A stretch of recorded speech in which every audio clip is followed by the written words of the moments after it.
Olha só, um ponto importante. A gente falou no vídeo anterior que quando a gente está falando sobre contratos futuros, a gente tem dois itens que são variáveis no código daquele ativo ou objeto que a gente está trabalhando. A gente falou que a parte final, aquele número varia de acordo com o ano e a última letra varia de acordo com o mês par de vencimento do contrato futuro.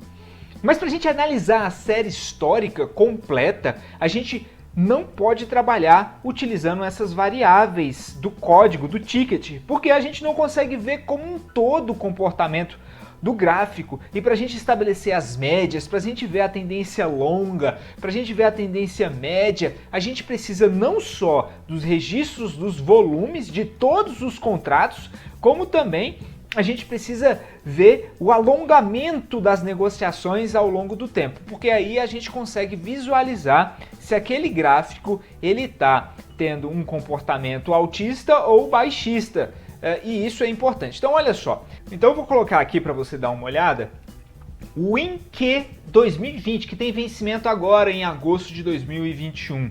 Dá só uma olhada, vai carregar. Bom, carregou, você vai clicar aqui ó, no canto superior direito, gráfico completo. Bom, meu gráfico ele é preto assim, mas não se preocupe, ele vai aparecer. Olha só o que acontece quando eu entro nesse código INV 2020. Olha só, você percebe que o volume de negociação ele acaba. As negociações elas se acabam, você não tem nenhum registro histórico antes de junho, antes de maio, você só tem pequenos traços que mostram o caminho disso aí, e isso prejudica a tua análise, você precisa de toda a série histórica, por isso que a gente não trabalha na hora de fazer a análise com os códigos de vencimento mensal nem do ano, nada disso. A gente busca aquele complemento da série histórica. No caso do TradingView, a gente tem que botar um em exclamação. E aí, quando a gente bota um em exclamação, a gente tem toda a série histórica do gráfico, tudão, fica bonito, ó, volume, tá tudo feito. E isso melhora demais a nossa análise.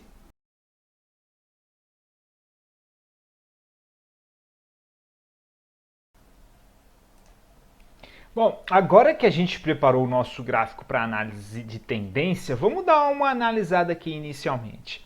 Olha só, percebe que aqui ó, de junho até mais ou menos esse ponto aqui de maio de 2009, a gente está formando um canal, que são picos e vales ascendentes. Tá vendo? O pico é ali a ponta de cima do gráfico e os vales são a ponta de baixo. Quando a gente tem esses picos e vales ascendentes, nós temos uma tendência de alta, que foi quebrada aqui nesse momento aqui do meio do ano. Ó, perceba que houve uma congestão, uma lateralização, e isso acaba com a nossa tendência de alta, que uma tendência de alta é aquela superior aí a 4 meses. Aí depois a gente teve novamente um novo canal de alta, subindo picos e vales ascendentes. Perceba que o gráfico ele tem uma tendência de alta e a gente consegue contornar isso aí em vários momentos. Ele vai subindo, vai descendo, mas o que caracteriza um canal de alta são picos e vales ascendentes.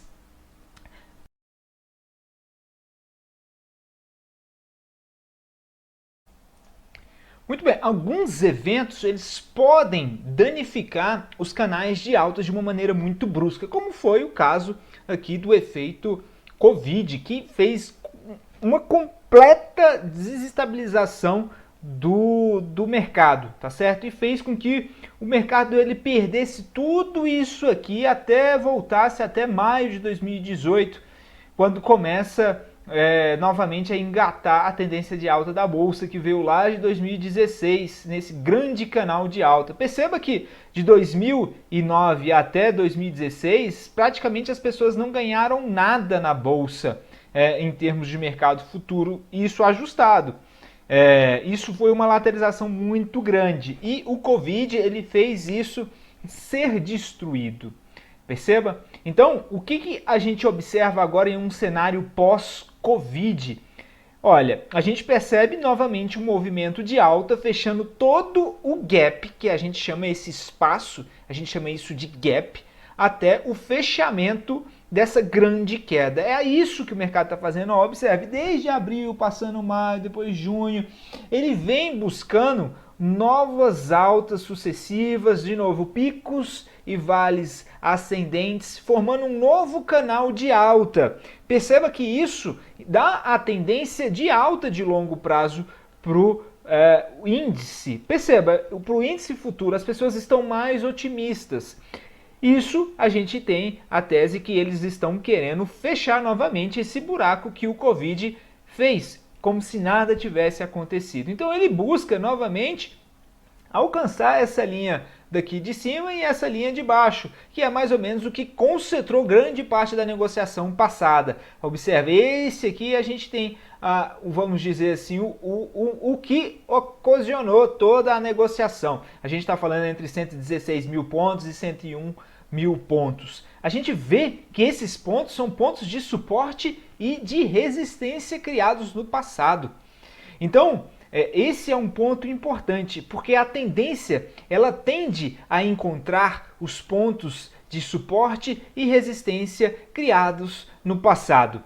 Então, dá uma olhada de novo nas aulas de suporte e de resistência para você conseguir juntar as suas linhas de alta, as suas linhas de baixa e conseguir protocolar um setup que junte essas duas, tá certo? Que junte essas duas, tanto as nossas linhas de tendência de alta como as nossas linhas de tendência de baixa. A gente não conseguiu nem encontrar nenhuma linha de tendência de alta porque o índice, de fato, ele está numa manobra bastante positiva e isso, claro, dificulta para a gente analisar uma ação que está em tendência de baixa. Um mercado bastante altista, essa é a nossa interpretação, é assim que a gente faz para encontrar as nossas linhas de tendência de alta e as nossas linhas de tendência de baixa, isso no longo prazo através da série histórica apontada pelo índice.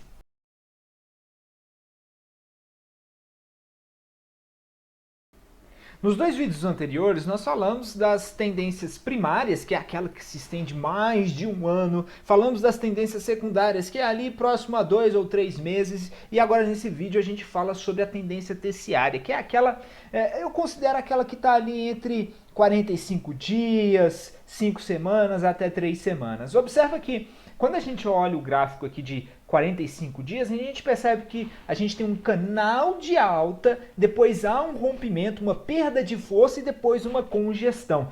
Isso mostra pra gente que teve uma força e aqui houve uma concentração de negociação. O pessoal não sabe para onde vai. Congestão é isso, ela dá uma pressão muito grande entre compradores e vendedores, uma tensão muito grande e não sabe para onde vai. Você não está indo contra a tendência, você não está indo a favor de uma tendência. A congestão, ela te dá esse argumento para você trabalhar, para você ter uma análise melhor. Então, a partir dessa congestão, observe o que aconteceu. Houve um rompimento. E a partir desse rompimento, a gente tem uma nova linha de congestão acima. O pessoal se animou um pouquinho com a melhora do estado, um pouquinho com a melhora das perspectivas contra a Covid, mas novamente encontramos aqui uma congestão. E essa congestão é muito braba, ela não sabe para onde vai e novamente a gente chega num ponto. E perceba que esse ponto ele coincide com as técnicas que a gente estudou lá no módulo de ações sobre suportes e resistências. Olha, ele fica aqui nesses dois pontos batendo, ele vai em cima, volta, vai em cima, volta, vai em cima e volta. Uma concentração muito grande de negociação entre os comprados e vendidos. E aqui a gente tem uma zona de muito perigo. A gente não sabe se isso vai avançar, rompendo novamente, buscando fechar o gap ou descer. Então, por isso, quando a gente analisa a nossa tendência terciária, que é aquela de 45 dias, de 3 semanas, 5 semanas, por aí, a gente tem uma tendência que não é clara de alta, não é clara nem de baixa, é uma congestão. E é uma congestão muito forte, porque a gente tem uma segunda congestão na linha de cima e isso pode indicar que a pressão da congestão anterior possa voltar. Tá certo? Então, quanto mais congestões acima, mais fraco é a nossa tendência. Mais fraco é a nossa tendência. Está esperando notícias, está esperando informações da economia, está esperando alguma coisa para avançar. O próprio mercado não consegue ir acima. Por isso que a gente tem que avançar na leitura da nossa tendência para tentar ver se isso vai para cima, né, tentando fechar novamente o gap causado pelo Covid e aí confirmando a nossa tendência de alta, ou pelo contrário, se isso vai desaguar e vai para baixo.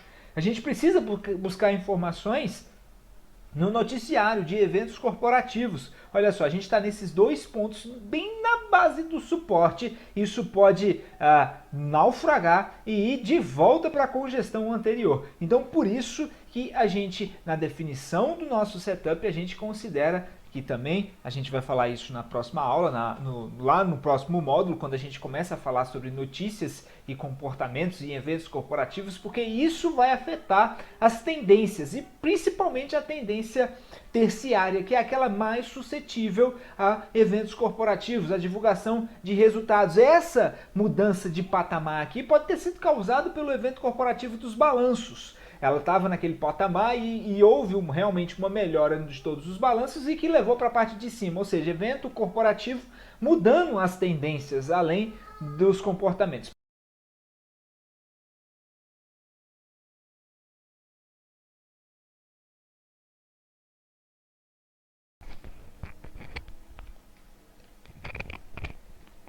Como a gente está há muito tempo em um movimento de alta, de forte alta, foi difícil eu achar uma linha de tendência de baixa no gráfico do contrato futuro, tá?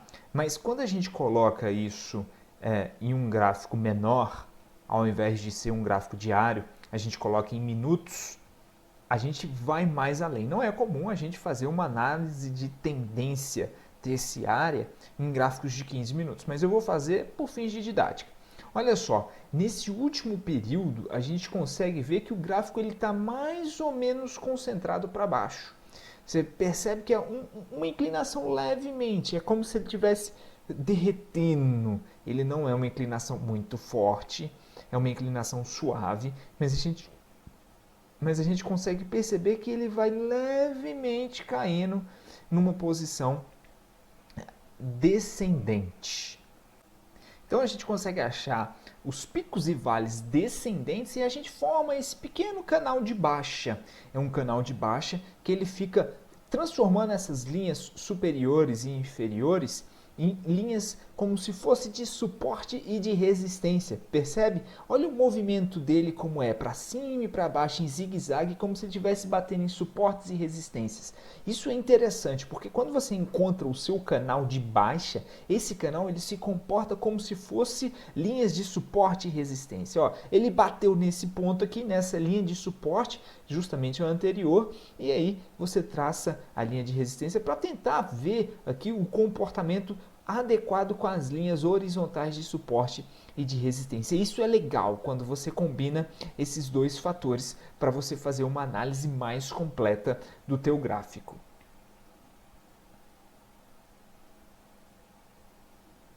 Eu vou diminuir aqui o tempo gráfico para ver se a gente acha outro exemplo de linha de tendência de baixa. Deixa eu voltar aqui, vamos ver se deixa eu apagar essas coisas aqui, apaga, para não ficar tão poluída esse meu gráfico. Vamos dar uma olhada aqui para ver se a gente acha uma linha de tendência de baixa, um ponto gráfico de baixa. Olha aqui, ó. Se eu traçar aqui, ó, levemente a gente vê uma linha de tendência de baixa. Vamos formar um canal aqui. Estou desenhando à mão. Isso é interessante, você sempre tentar desenhar à mão. Ó, eu vou tentar traçar linhas de tendência, que é esse primeiro aqui, tem essa ferramenta. Quando eu traço assim, ó, fica bem bonitinho e a gente consegue perceber que essas linhas funcionam como linhas, vamos dizer, em diagonal de suporte e de resistência. Aqui a gente poderia ter um rompimento do suporte diagonal para baixo, da linha de tendência de baixo, e aí o gráfico desaguar e ir lá para baixo. Mas a tendência secundária e a tendência primária fez o quê? Que a tendência se cumprisse e rompesse a linha superior da linha de tendência de baixa. Observe que aqui ela poderia cair, mas não foi para cima. Se você tem dúvidas sobre suportes e resistências, dá uma volta lá no módulo ciclo de ações e vê sobre isso, porque lá você vai conseguir entender melhor esse comportamento. Beleza? Há uma tendência ainda acima da terciária, que é analisar o dia. E para a gente analisar o comportamento do dia, é interessante que a gente visualize eventos externos, eventos corporativos que vão acontecer, divulgação de índices econômicos, divulgação de folha de pagamentos dos Estados Unidos, tudo isso é um componente adicional para a gente tentar verificar o comportamento do dia. Por isso, tudo isso a gente fala na próxima aula lá da 6.4.